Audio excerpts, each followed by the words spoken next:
হলিউডের জনপ্রিয় অভিনেতা জনি ডেপ 2022 সালে প্রাক্তন স্ত্রী অ্যাম্বার হার্ডের সঙ্গে আইনি জটিলতায় জড়িয়েছিলেন।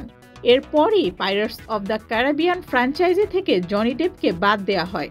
তবে সুখবর হচ্ছে, সিনেমার ষষ্ঠ ফ্র্যাঞ্চাইজিতে অভিনয় করতে পারেন জনি ডেপ।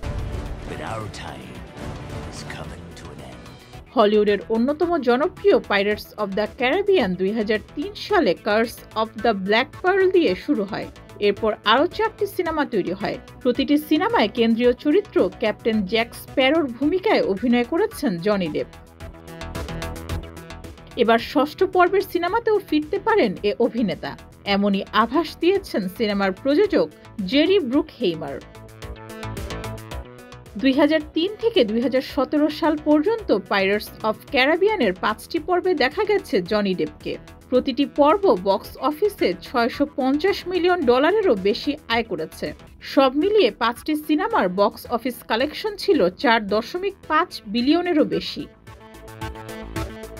2006 সালে মুক্তি পাওয়া ডেড ম্যান চেস্ট এবং 2011 সালের অন স্ট্রেঞ্জার টাইডস দুটি অতিক্রম করেছে $1 বিলিয়ন আয়ের রেকর্ড।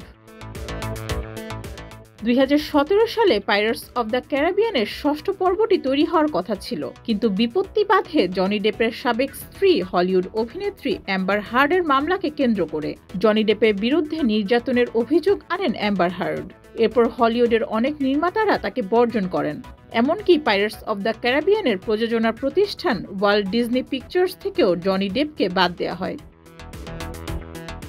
ডেস্ক রিপোর্ট, যুগের চিন্তা।